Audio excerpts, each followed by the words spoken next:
People always ask how I balance my family life with 400 shows a year. I'm just doing what I love with the people I love. It's my magic life.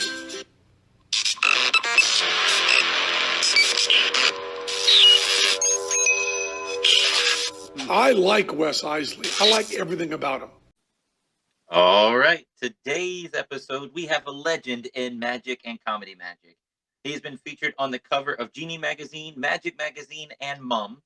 He has performed all over, including Canada, Europe, the Caribbean, South Africa, and even the jungle of Washington, D.C. He started Magicopolis in 1998 in Santa Monica, which is a 150-seat theater where he performed anything from close-up magic to large-scale illusions. I am a huge fan of this guy. I could talk about him all day, but we got him here. Let's bring him on. Everybody, it's Steve Spill. What's up, buddy? How are you? Hey, Wes. Good to be with you. I'm glad we connected. I was clicking that button trying to be on, and I'm glad we got to. Now, are you in Washington, D.C.? No. I am in Richmond, Virginia, 40 minutes outside of Richmond. But yeah, that's my backyard, man. And were you ever at the Brook Farm Inn of Magic? No. I've only heard stories about the heyday of DC and what it used to be. I'm a member of Ring 50, which is the national ring up there. I've never been to the press corps group that's up there. That's the SAM, I believe. I'm a member of the IBM up there. How young a man are you? 44. Oh, gotcha. Yeah. Well, this was, I think we were there 80 to 85. Man, probably just in diapers, under a three-piece suit, of course. Yeah, my wife was in diapers at that point. Yeah, I definitely was. What's your wife's? What's your name? My name's Natalie. Oh, cool, Nat. Yeah. I'm one of the guys, and I'm glad to. And so, do you work together? Yes, sir. Absolutely. Gotcha. Cool. And do you also perform magic, or are you more of assist? I do some magic, but I'm more of assist, but I definitely do some magic in the show as well. Gotcha. How long? What do you do? She does a little bit of everything, man. She does doves. She does box jumping. She does mentalism. She does things that make me look good on stage, where she's doing all the work behind my back. Having a partner on stage, you know how that is. I mean, it opens up a whole new world of opportunity to the entertainer on stage. Yeah, absolutely. Well, my wife is Bozina, and I did the show almost 22 years together.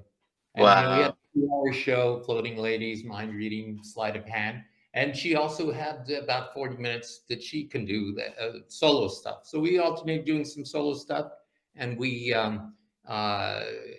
jointly did about 7 illusions in each show. So that's amazing, man. I wish I'd have seen it. It just, growing up here in Virginia, everything in Vegas as a kid, I remember even in college, just Vegas seemed like it might as well have been Australia. It just seemed like it was so far away. I'm in Virginia. I'm in Charlottesville, Virginia. What's an airplane fee? I don't know. I don't think I could ever afford that. I think I could afford a new car first. It wasn't in my wheelhouse. My parents, the whole time my parents were alive, I don't know that they took one airplane flight.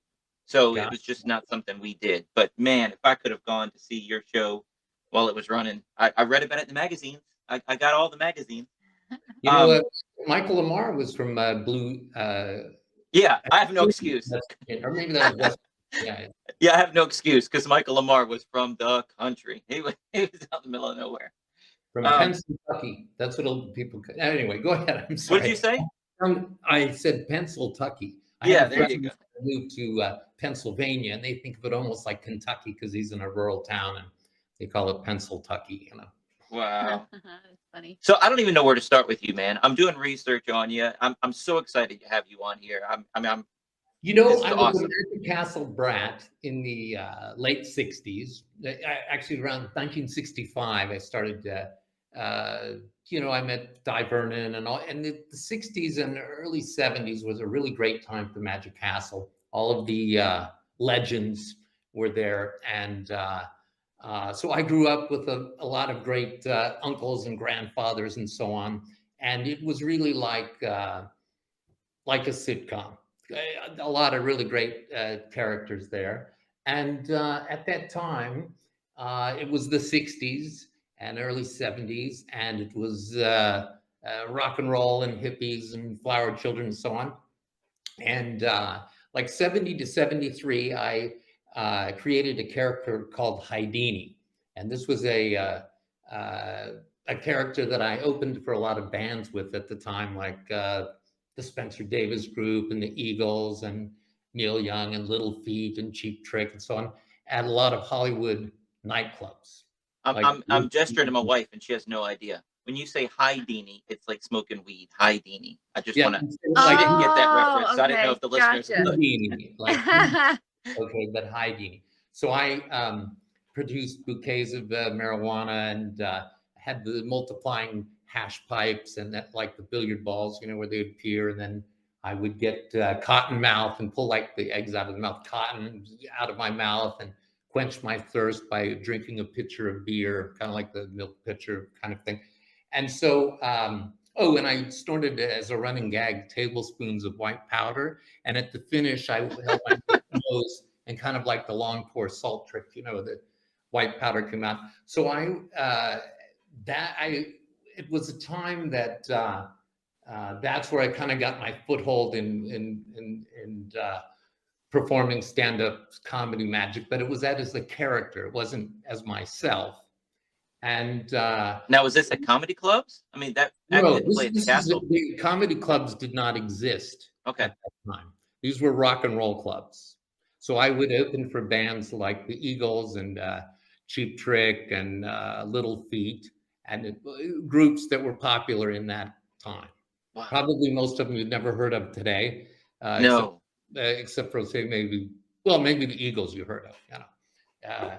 But in any event, I transitioned from that to doing, moved to Aspen and had a mentor, Bob Sheets, and did bar magic, which was sort of like stand-up comedy behind the bar because it was an 80-person bar and it was ski season. And the bar would turn over 5 times a day. So anything we were working on, we really got good at it, you know. And there would be loud music and dark lighting. And then when you get behind the bar to do some 10-minute magic set, the lights would come up and music would come down. You have an 80-person audience there. It was really great. And it was a really great training ground. The 80 to 85 was kind of when I was in the DC area, the Brook Farm.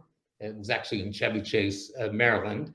And that's when comedy clubs started in the 80s. And that's when I departed from the DC area and worked at comedy clubs around the country. And that led to doing casinos. I was worked in a lot of review shows. And in particular, one of them, Spellbound, which was a magic show, not unlike, it was the Illusionists of its day. And one day, yeah, it was great. And I went with that show around the world. And, but in Lake Tahoe at Harrah's, Sammy Davis Jr., another person you might not have heard of, was in the audience, and he came to my dressing room. And he said, "Hey man, I want to get your autograph." And this was one of the very first superstar guys that I ever met. And he told me that, "Oh, you'd be a great opening act." And this was toward the end of his career. You can Google Sammy Davis Jr. to see. No, we know Sammy Davis. Yeah. Oh, yeah, we're good. So he says to me, you know, "Hey," when he comes to my dressing room after the show, "I want to get your autograph." And, you know, I said to him, "Oh, who should I make that out to?" You know, which he thought was really funny. And he said, "Oh, the only Black Puerto Rican one-eyed Jewish entertainer in the world." And, you know, I gushed like a teenager and told him I loved his work. And anyway, he told me I would be a great opening act. So I still had a couple months left on this run at Lake Tahoe. And I got hold of every entertainment director at every casino and said, "Hey, Sammy said I'd be a good opening act." Long story short, from there, I ended up being an opening act for a lot of great people of the day. that at different casinos around the country, which was really great. And people that like Kenny Loggins and Kenny Rankin and Lola Falana, Melissa Manchester, Mary Travers from the Peter, Paul, and Mary, and so on. Wow. And then the casinos stopped using opening acts. They either had a double headliner like Dolly Parton and Kenny Rogers or what have you, or they would have just Tom Jones or something. They stopped using opening acts. But I was lucky to transition into doing like bus and truck tours, mostly with Michael Bolton and Kenny G, because they had the same management company. So I still kind of did the opening acting for a long time after that. And after a while, I got tired of being the sacrificial lamb, so to speak, because you're really there to kind of unify the crowd before the star comes on. And that's when I got the idea about having my own show and my own theater and so on. And that's what led to Magicopolis. And the book that I Lie for Money, which is available on Kindle and Audible and so on, or bookstores or Amazon, has kind of just what I told you.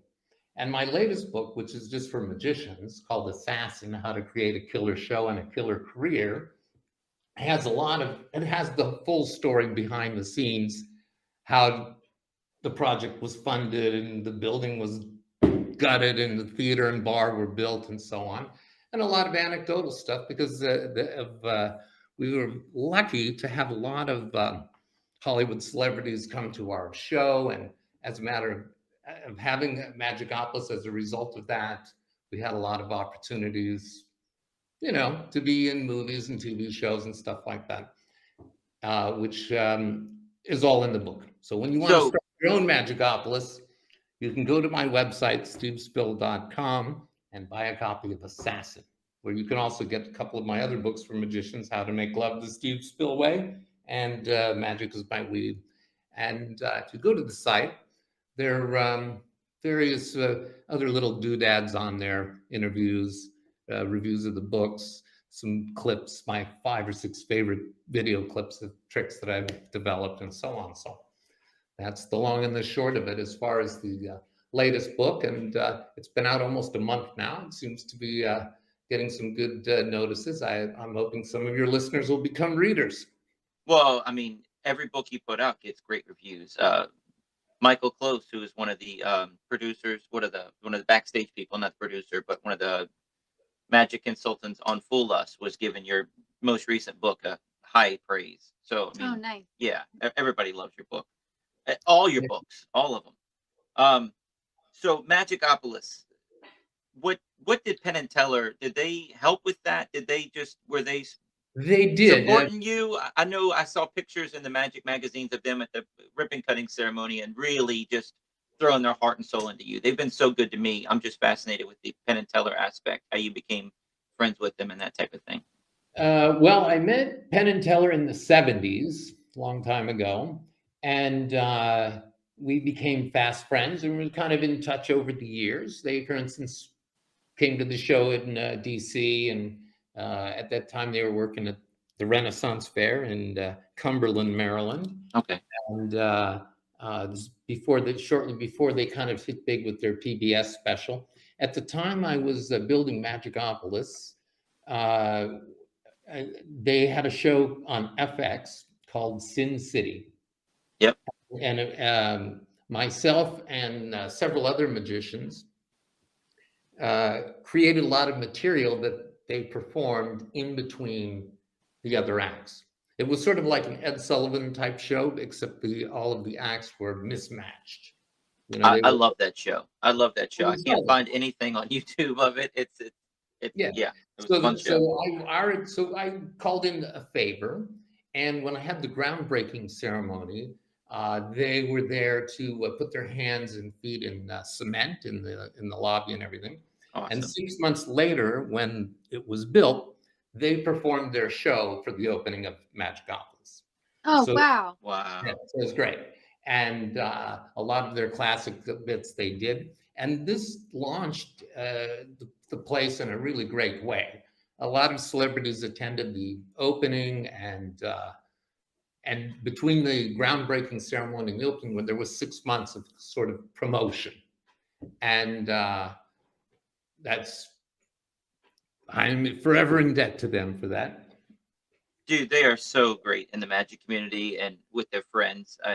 They're amazing. I love them so much. I love them more every time I talk to them and every time I see them. You think you can't get any better, and it's like, no, they do. They're awesome. Yeah, I think they're on tour in Australia now, and Michael Carbonaro is in their theater at the Rio.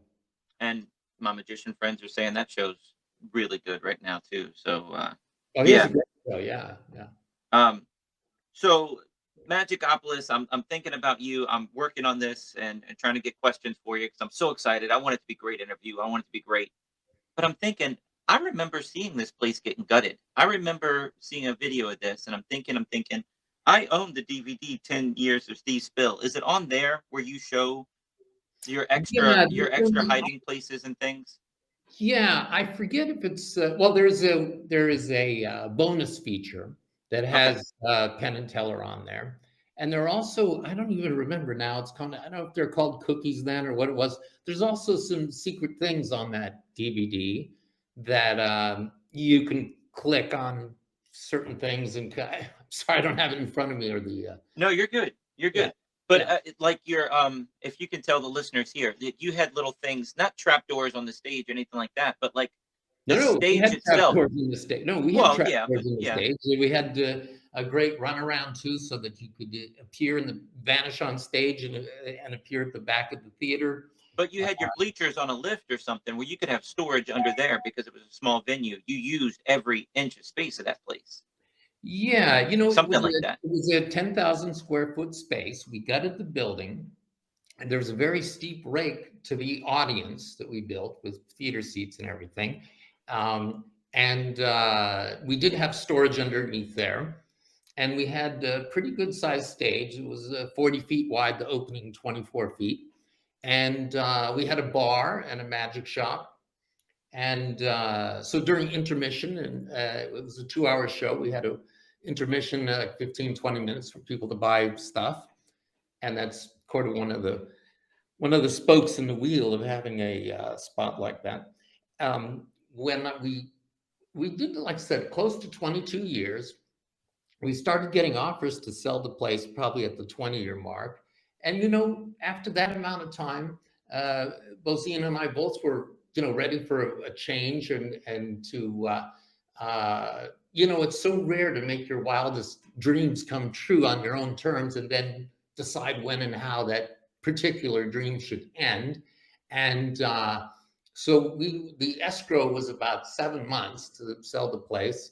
And September 2019, the new owner took over. And, COVID hit like 6 months later. Yeah.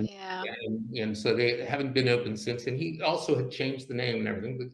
The guy who bought it, Randy Sinnott, at that time was the president of the Magic Castle. Okay. And he can weather it. He's a wealthy guy. He's a corporate attorney and so on. And I'm sure it'll open at some point. But and when he did have it open, he ran sort of like the Magic Castle. He had 3 or 4 different acts on each show every week, changing. Okay. Whereas, we did it more like a Broadway or Vegas show. It was our show all the time. How often did you guys change your show though? Because it's a touristy thing, but still. Well, first of all, we did change it, and it did improve over time. Over the full period of 21 years, we probably did maybe 30 different illusions, but there was 5 to 7 illusions in each show. I had some really rock solid stand-up stuff and close-up that was in every show. But the population in LA County alone is 10 million people. So there isn't really any, this is why Broadway shows run for 20 years or Vegas shows run for 20 years, because the audience keeps changing more. And so while a lot of the solid bits get better and better and better, and we would always weave in new things, all of the new things were sort of hammocked between two surefire bits, so they could be coddled and crafted and honed without risking the reaction of, you know, the satisfaction rate of the show as a whole. And we learned a lot from doing it. It was a really enjoyable thing. Along the way, we've had a lot of opportunities for, you know, we did one corporate event where Sting opened for us. We had, I mean, I could just, well, you know, I could go on and on. I love it. I love it. No, you're great. Keep going. Keep name dropping. I'm loving it. I'm loving it. I'm eating it up. That's why I'm silent. I know these names. I'm just like, my eyeballs can't get any bigger. Corporate events with Sting. That's amazing. That was a corporate event for Cherry Tree Records, and they were launching a new artist. And in order to get all of the critics and journalists and so on to come, they had Sting do an acoustic set, and that got all of the hot reviewers to come. And we did part of our show in front of the curtain while they changed the equipment for the stars they were promoting. And that act, I have no idea what happened to them. They didn't really become famous, I guess. But it was kind of a full circle. When I was a young man in the 70s, I opened for different groups, and then I had Sting opening for me. It was kind of wow. Yeah. Wow. Yeah. If you just being in that environment, in that area of Los Angeles, I mean, we had so many great people, from Sugar Ray Leonard to Adam Sandler to we did a couple TV shows with Joan Rivers, who's, you know, Los Angeles is sort of, that's kind of the industry.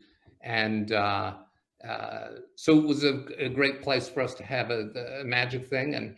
And after we sold it, we wanted to just, we went on a world tour to for pleasure, not a working world tour. And then at the 6-month mark, COVID hit. We were in Hawaii, and then we ended up living in Hawaii for 2 years. We lived both in Kauai and the Big Island, and would visit the other Maui and Oahu frequently.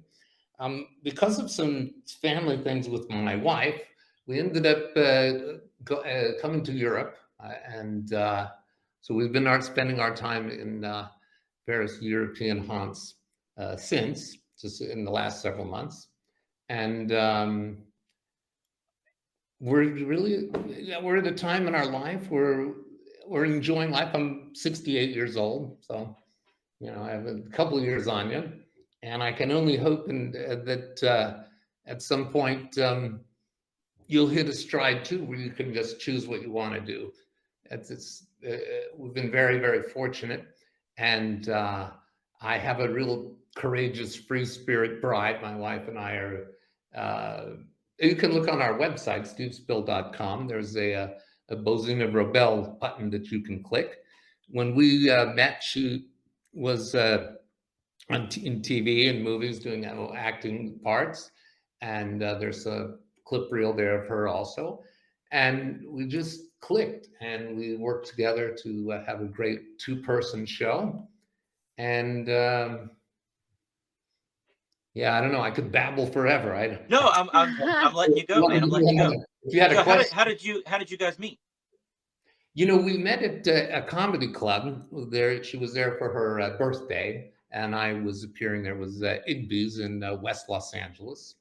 And at that time, she had a part on Married with Children, which was like a hot show then. But she did a lot of the sitcom parts where she played the Russian spy or the vampire, or the kind of, she has an Eastern European accent. So there are a number of parts that, in fact, most of the parts that she would go for, to audition for, she would be competing for the same 8 or 10 girls, you know. Does she have an IMDb? I want to look her up. Sure. Yeah. Awesome. I do too. Yeah. Oh, I know you do. I know you do. I haven't looked at those because there was some point in time where they changed the format, and you had to actually post stuff yourself and become a member of IMDb, a paid member, which neither of us are. But Right. whatever is on there, somebody else put up there. And I'm sure if you click on that now, you'll see whatever. One of the things that she was the voice of Hitler's agent on Code Monkeys, which was a cult TV show, cartoon animated show on the Cartoon Network. Oh, That wow. was the thing when when we were first going out.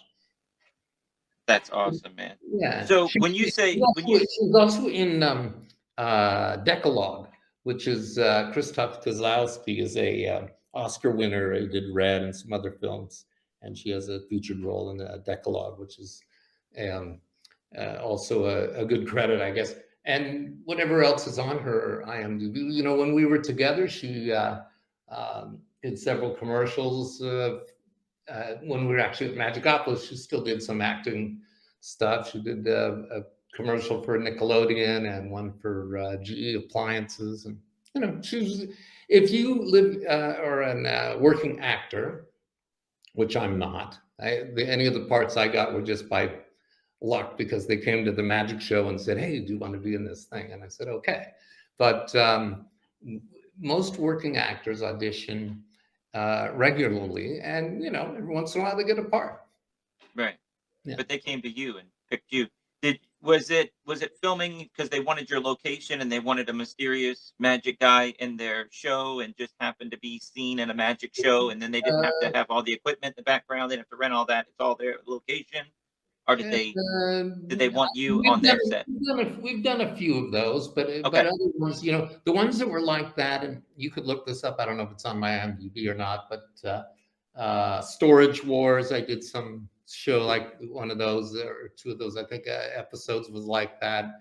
The Joan Rivers, I think the show was called. I forget what it was called, but you know, it was also like a magic episode where she came. So we did some things like that. Okay. Other things we did out and about. I did a Toyota commercial. I mean, I was a magician, but it wasn't filmed at Magicopolis. And I did a thing with Sugar Ray Leonard for his charity. I did I did an infomercial with some of the things were at Magicopolis, some of them weren't, but they were all as a result of being seen in the show there. Dude, what is the travel like from the Magic Castle to Magicopolis? I mean, from LA to Santa Monica, what is that? 45 minutes? Is it? Well, in a city of 10 million people in the county, It's supposed to be 45. On the short end, it could be a half an hour. On the long end, it could be an hour and a half, you know. Okay. Santa Monica is just about where Los Angeles ends. It's at the ocean. Okay. And Hollywood, if you travel on the right time or know the back way or something, you could make it there in half an hour. Okay. All right. Wow, that is real close. 2 hours. So that totally makes sense for the guy. You know, there's a lot of cars, a lot of traffic. One of the things of settling in somewhere like Hawaii, you don't have the headache of that. When we, I mean, and I should say, our home is still in Santa Monica. We have a house there, and right just 2 miles from the theater, and we like living on the ocean, but and we lived close to where we built the theater close to our home. But if you live in Santa Monica and worked at the Magic Castle, you have to leave real early because you could miss your show if there's an accident or or if at the Hollywood Bowl there's some event and the traffic is backed up for 10 miles. It can happen. But it makes sense for the guy at the castle to buy it, though, because I mean, he can just send acts over. They just extend their contract a couple days, man. I mean, that sounds like a slam dunk for him. It makes sense. It didn't quite work out like that. Well, yeah. The people that work at the castle are the people that he used. These are 1 week engagements. So it's not really, you know, and I'm sure that, you know, he'll get back on the pony again. This is already now the current president is another friend of mine, Chuck Martinez, who he made his fortune in a costume company called Disguise Inc., but he started Paul Harris's career publishing all his books and had a magic store in San Diego called Magician's World. And he's also about my age, as is Paul. So, you know, what goes around comes around. I'm sure he'll get it back going, and whether he changes the format or I'm not sure what he'll do, because he is very busy with his attorney work. He has a very specialized area, and he has a corporate office in Los Angeles and San Francisco, and magic's kind of his hobby. It isn't really a thing to feed his family, you know. So Yeah, wow. When you're passionate like I am about magic, I can't imagine retiring from magic. Have you retired? I know you're writing books, but are you performing? yeah, Are you doing sets anywhere? Do you plan on doing sets? Steve, I can't wrap my head around it, man. Help me out. Oh, there's nothing to wrap your head around. Chances are we will open another place. We actually had a deal. There you go. Okay. Why? Again, the situation changed with COVID and everything. I'm not in a hurry to open a new place. We have been checking a few locations in Europe, and like Lisbon, Portugal looks good. Mallorca looks good, but we'll be only doing it for fun. I'm not at a point where I need to do it to make a living. I would only be doing it to have a good time and enjoy myself. And despite the lax sort of situation in regard to COVID and so on, I still am not that comfortable mingling with thousands of, I always do the meet and greet after every show. Right, yeah. And shaking hands and kissing babies after the show and so on. I'm not that comfortable doing that now. And I'm not in a hurry to, but I'm sure in the next couple of years, we might do something again in Hawaii or somewhere else. I don't know. Well, I told my wife, if I hit the lottery, I'm still going to do shows. I can't imagine. I mean, I don't know what you got for the Magicopolis. You might be set and done and whatever, and everything's great. But still, Steve, we need you, man. You're here. You're on Earth. I still enjoy magic. I've been writing the books, and I've done a little bit of consulting. Yeah,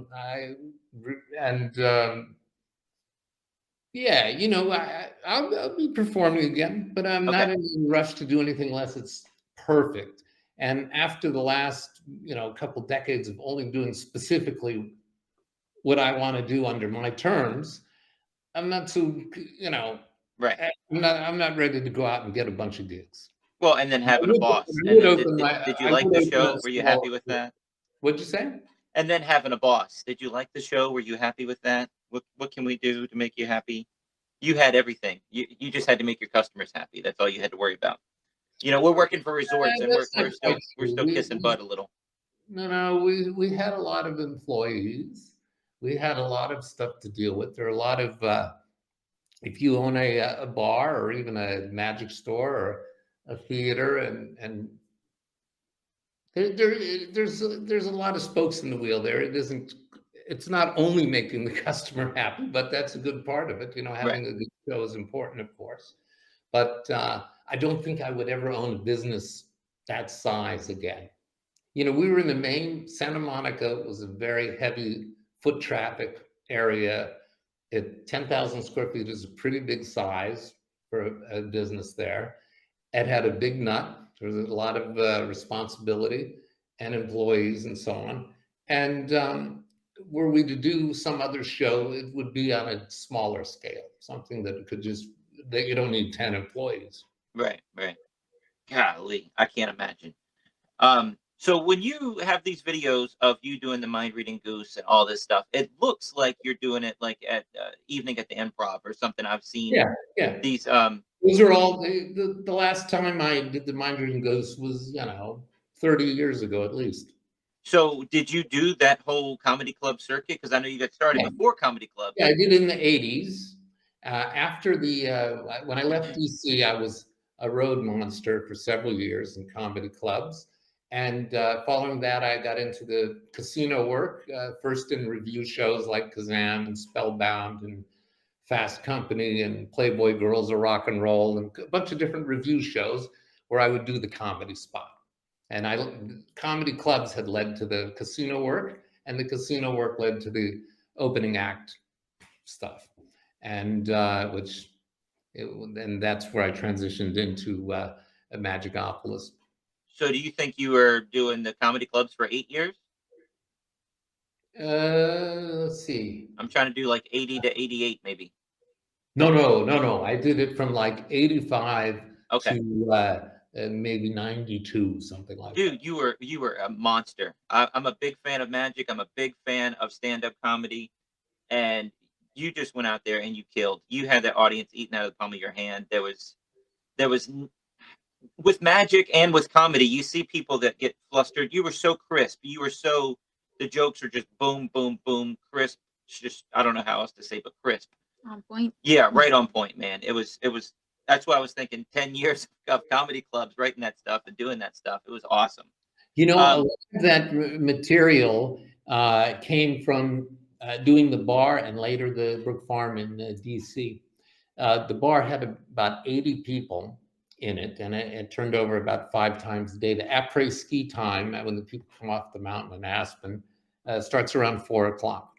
And between 4 o'clock and 2 a.m., you do like 5, 10 or 15-minute shows. And in between, you'd be making drinks. I mean, we're also the bartender.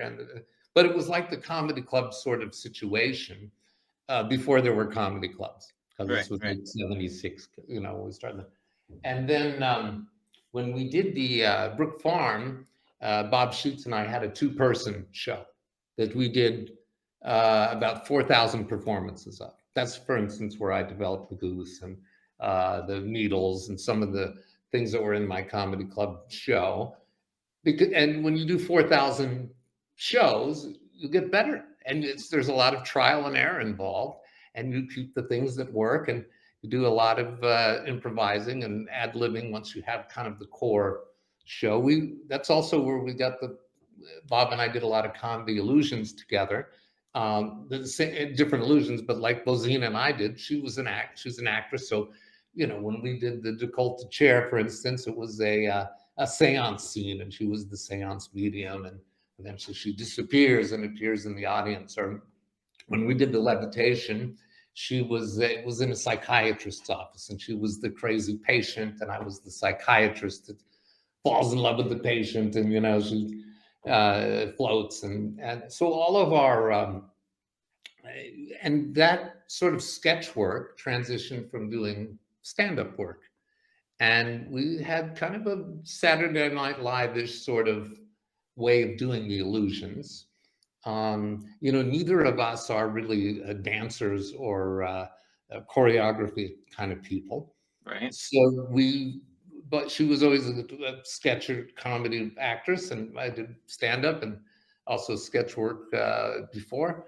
So that was our MO for performing. And close-up, because there was a steep break in the audience at Magicopolis, we also put a lot of close-up in the show. We had maybe 3 or 4 close-up segments in each show. And it was great because you didn't need any video assist. You could actually that's what I was going to ask. It's only 150 seats. Did you need that? Did you have that? No. In fact, the show had an aesthetic of a kind of 60s kind of hippie kind of aesthetic. We didn't have any visible high tech, no robotic lamps, no lasers, no pyro, whatever. It was very much appeared to be a show that could have been done at any time in history. And it wasn't quite that way behind the scenes, but that's how it appeared. So it had the very organic kind of feel. All of the music was from the 60s. It just had a very specific feel to it. And the comedy was primarily a primary factor, as was the kind of organic, natural sort of feel. And it was a very close, like when the Levitation, the front row, I mean, they're 10 feet away from That's her amazing. float. Yeah. That is, you don't get that close to an illusion like that. That's amazing. Well, you know, That's we awesome. built that rig into the stage, and we had a lot of really cool things that you can do when you have your own space, Right. not a traveling, Wow. Wow. So 35 different illusions over a 20-year period. You have all these great pieces. Did Houdini ever make an appearance at Magicopolis? No, he never did. And Houdini was something I did 70 to 73, and it wasn't really me.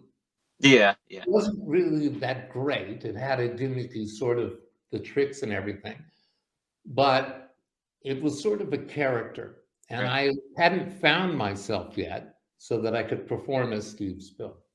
Well, And I it mean, was a Matt way of King, doing it.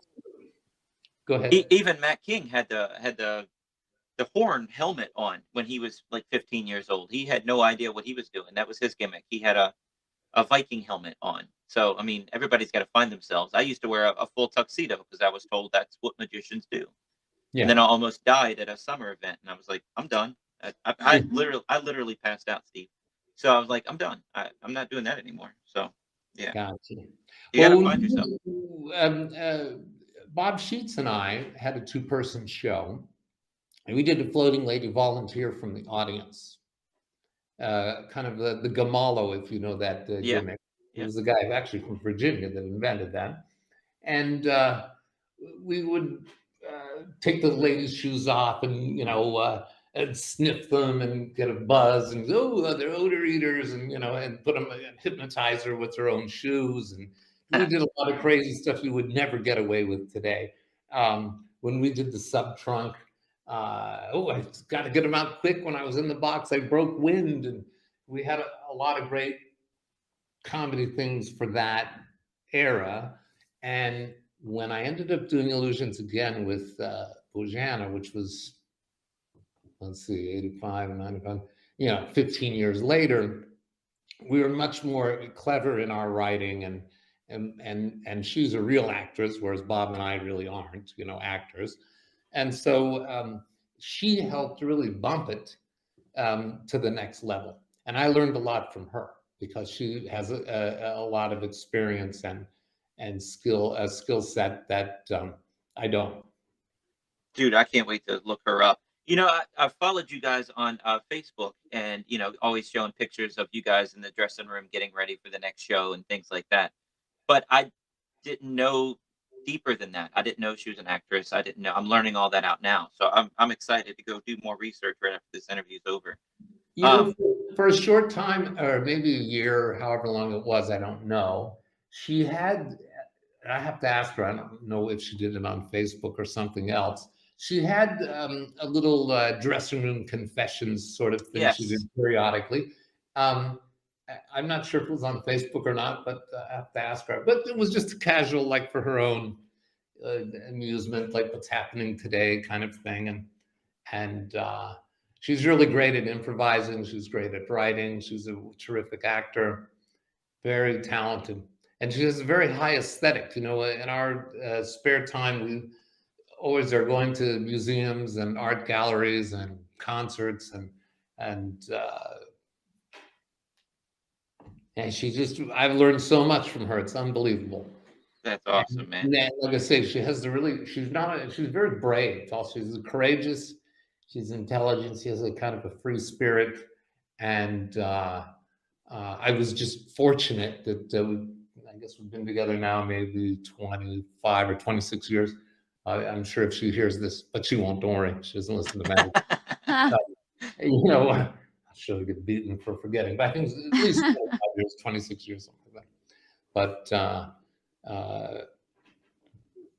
can I say? It sounds like you guys are like can help each other too. What 14 years married. 14 years married. She was a go ahead, tell him. I was a waitress in a restaurant he was doing magic in. I was waitressing when I was in college, and he was doing close-up magic at the restaurant. But she also directed plays in high school, and she was a drama geek. And Yeah. I knew I could use that, And what were some of the plays that you were in? Oh, goodness, we did a lot of plays. We did The Wizard of Oz. We did Oliver. We did Cinderella. We did The Odd Couple. We did all sorts. Lots of musicals. So are But, you a singer? Are you a I singer? yeah, I can sing. I don't do it publicly a lot though. You might consider adding that to your show somehow, We tried it. We try to use her talents in the show. One year, for our resort shows, she plays the violin, and she was, what was the thing you did in college? It was like the orchestra or whatever in the college. Yeah, I needed a, what do you call it? Extra class, extracurricular thing. So I just took violin and did a duet with a girl, and it's fun. I like playing the violin. But we did a thing in our show where every time I left the stage, or hey Natalie, I need the next prop, and she's like, I don't have it. You're supposed to get it, honey. Seriously. Well, I guess it's wherever you left it. So I'd leave the stage stomping off, and then she'd do magic behind my back. So she would do a salt pour. She'd make a bird appear, then have to vanish it before I got back on stage, and things like that. That's fun. And I'd ask her to turn on the music, and she would pull out her violin, and I Love Lucy, Ditzy. She would play classical music behind me. So she was talented. She could produce dubs. She could do this. But I'm the magician. She's the assistant. That's the way it is. Leave it alone. Now I can cram you in a box. That's totally fine, and that's totally fair. But other than that, and we've played with that idea on and off. But right now it's off. But we've done that. This might be before either of your time or not. But are you familiar with Norm Nielsen's violin, zombie violin thing? If not, you should look it up. I'm familiar with it, but I don't know that she is. It's Yeah. a zombie gimmick where he actually plays the violin. The violin floats, and the bow hits the violin as it's floating behind the cloth or above the Oh, cloth or wow. around the cloth. That's neat. I'll show her the link to it. Yeah, Yeah. that's really neat. I just met Lupe in the Society of American Magicians convention in January in Vegas. Man, what a great person she is. Yeah, I don't know her. I knew him before he met her. Okay. And I'm a little bit friends with was with him and Kevin James when they were at the Crazy Horse in Paris, and I spent some time in France, did a couple of Cannes film festivals, and very much like actually that's the French Riviera, not Paris, where they are. Or Gaten Bloom, it's another Paris guy, and Gaten's amazing. yeah, and Norm Nielsen was a long-standing act with that violin in that show, and trying to think if there's some other guitar. I can't remember the. I was trying to think of some other fiddle or guitar or bass instrument magicians. There are a few. I'll bet that you could work something out with your violin that was magical. I don't doubt. That'd be cool. The problem is, because we're doing county fairs and we're doing resorts and we're indoor, outdoor, and we have an RV. We have a 10-year-old daughter on the road with us, 1-year-old twins, a babysitter, doves and bunny rabbits, the whole 9 yards. It's like somebody said, it's like the Partridge Family of magic. Huh. But with the violin, it's the heat, and you got to keep the moisture level down, and it was a pain. It was she had to keep it in tune, and it was expensive, and it's not a traveling prop to do county fairs and indoor outdoor shows all the time. Yeah, that's a very tough gig. I did some county fairs. I opened for Mac Davis in forget now, whatever it was, but there were kids running around in front of the stage, as outdoors. In the background, you'd hear the barkers and the people on the roller coaster and stuff. And hello, car number 294 Mercedes. You left your lights on right in the middle of the show, and it's yeah, very tough. You get paid the same. What's bad is in the middle of the show, the front row just gets up and leaves because they want to ride a roller coaster now. It's like you haven't seen half the show. What are you doing? And it's the front row that leaves, man. It's not the back row. It sucks. Yeah, but, they paid money for the place, and this is free. So what are you gonna do? No, I got you. Yeah. I mean, like I say, it didn't turn out to be something that I was an expert at doing. But when I had actually filled in that job from Walter Zaney Blaney. Wow. For some reason, he could not do that. And I get referred to that job. And it was very tough. You know, I mean, I made it through the week, but yeah, I got to hand it to you. This is not an easy. The county fair thing is pretty tough. Well, I don't have 10 million people within 45 minutes of me, so whatever gig pays me, I'm there. So Oh that's no, how. no, no! I got to hand it to you. I'm No, actually extending my uh, praise that you could do. Like I said, I couldn't do a good job with that. It was it's very. one of those things where, I mean, I don't know any other way. I have Oh, to no, take no. every gig that comes. Yeah, Listen, yeah. No, listen. thank you. Yes, yes. But from me, Absolutely, I agree with you. Yeah, yeah, yeah. absolutely. Yeah. You Dude, know, every time we just get on a different subject, you name Zany Blaney, you name Gaetan Bloom, you name Kevin James, you know everybody, you've seen everything. You are, I'd say it, I don't say it lightly at the beginning of this thing, a legend in Magic, man. I'm so happy to see that you're not retiring. You're gonna still do something, even if it's just dabbling, Steve. Please, please keep doing Magic. We need you out here, man. it's funny that you mentioned. Uh, I'll tell you who was really a great comedy magician was Harry Anderson. Oh yeah. And I have a good Magicopolis Harry Anderson anecdote. Um, Probably no one would realize it, but I always paid attention all the time, every day, to all of the tickets sold online. And one day, Harry Anderson bought 2 tickets. And I was like, I couldn't believe it because when you're a pro, you don't buy tickets to another magic show. It's like, paying your mother to cook dinner or paying your Right. sister to have sex with you. And Harry was cool. He wanted to pay. He got his tickets online.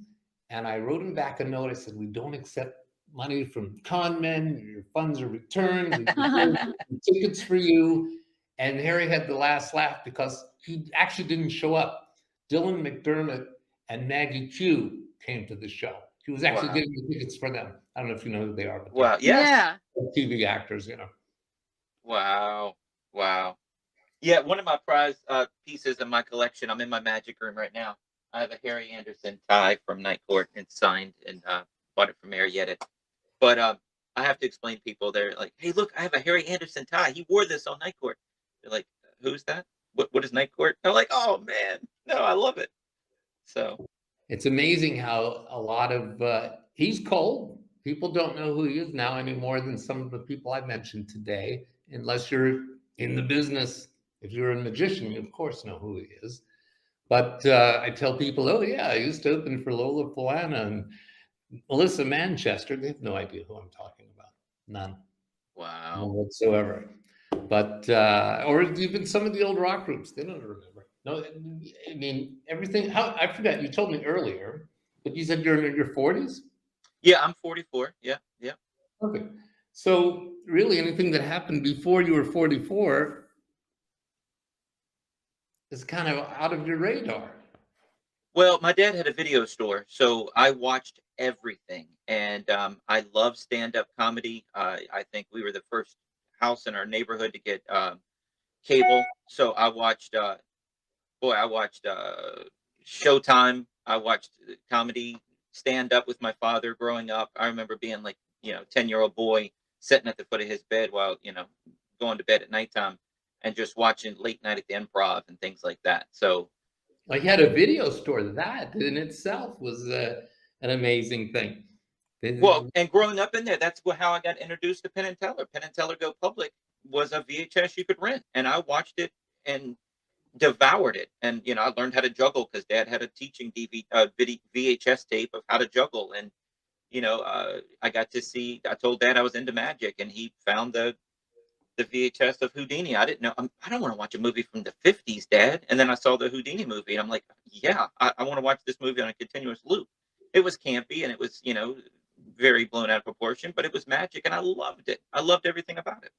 And my 10-year-old daughter, I showed it to her last year, and she loved it as well. Tony Yeah, Curtis, man, yeah. he was great. I met Tony a few times actually at the Magic Castle, and Jamie Lee came to Magicopolis. She actually lives in the Palisades, right next to Santa Monica, and her husband, who makes some great movies too. I don't know why his name is escaping me at the moment, but sorry, That's just okay. That's all right. having a brain fart there. It happened. Wow. Wow. Well, dude, we're running out of time. Let's recap your books real quick because that's what you have right now. You don't have a stage show right now, but you do have these books. I Lie for Money. Just describe them one more time. The I Lie for Money I is. Lie for Money is my memoir. It's an Amazon bestseller. It's available on Audible. It's available on Kindle and every other reader. It was a book for the public when it came out in when did it come out? In I think 2015. It sold at Costco and Kmart, and it was a Christmas seller in normal stores as well as all the Barnes and Noble and Borders and stuff like that. My other books are for magicians. One of them is called How to Make Love the Steve Spill Way. One of them is called Steve Spill, Magic is My Weed. Another one is called Assassin, How to Create a Killer Show and a Killer Career. All of my very best material are in these books. All of my secrets to putting together a career are in these books. The Assassin one is more career oriented. The Make Love and Weed books have all stand-up comedy magic routines. All three of the books have my very best material that's fed me and my family for quite some time at this point. And I'm always looking for new readers.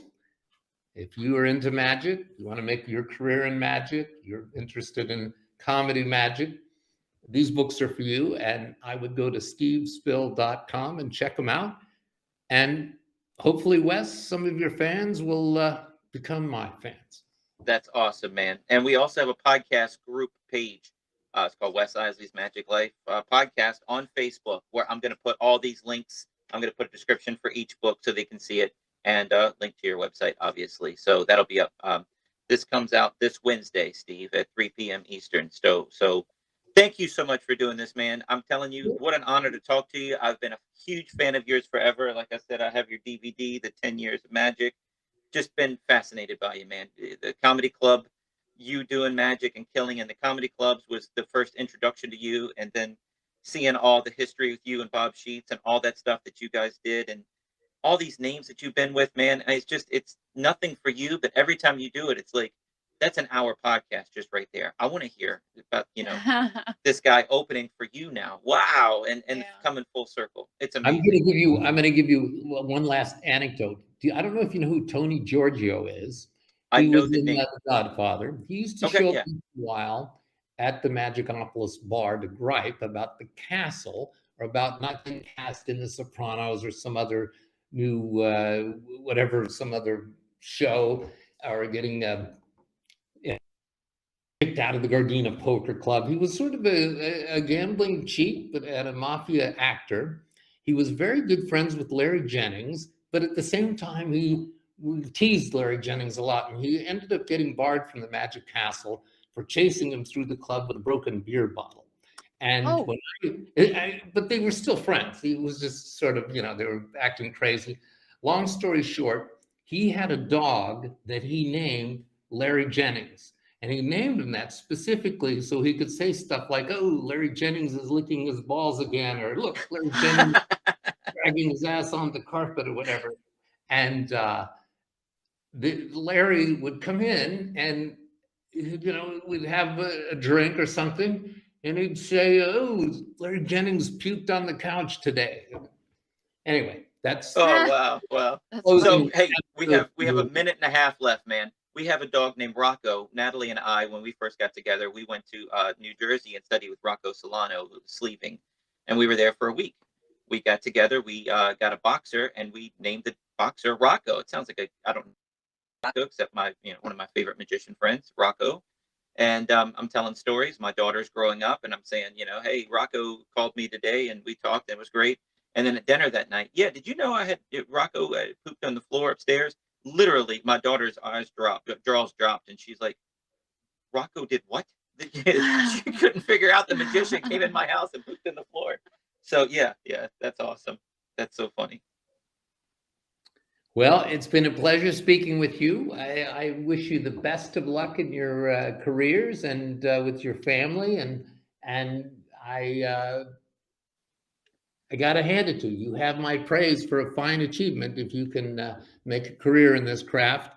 And for those people also interested in doing it, you're proof that it could be done. God bless you. That means the world to me. I'm gonna clip that out, and I'm done now. I'm done. You just praised me. Thank you, thank you, thank you. SteveSpill.com. Check out the Facebook group. We'll have all that. Natalie, see you next week. Thank you, buddy. I love you madly. This Friday, Saturday, Sunday June 3rd, 4th, and 5th. at Elkton Magic, Natalie and I are going to be there doing a show on Friday, a show on Saturday, with magic classes for the general public before. And on Sunday, we are doing a matinee show, and we are doing a lecture for magicians after. So check out wesisley.com, hit that Elkton Magic link, or you go to Elkton Magic's Facebook page, you can get tickets there. Friday, Saturday, Sunday, June 3rd, 4th, and 5th. We're doing magic classes before the shows on Friday, Saturday for general public, and magic lecture for magicians after our matinee show on Sunday. We will see you guys there. Check us out online at wesisley.com and patreon.com/Wes_Isley for behind-the-scenes videos, blooper videos, never-before-seen footage, discounts on merchandise, magic trick tutorials, and more. That's Wes Iseli, spelled Wesiseli.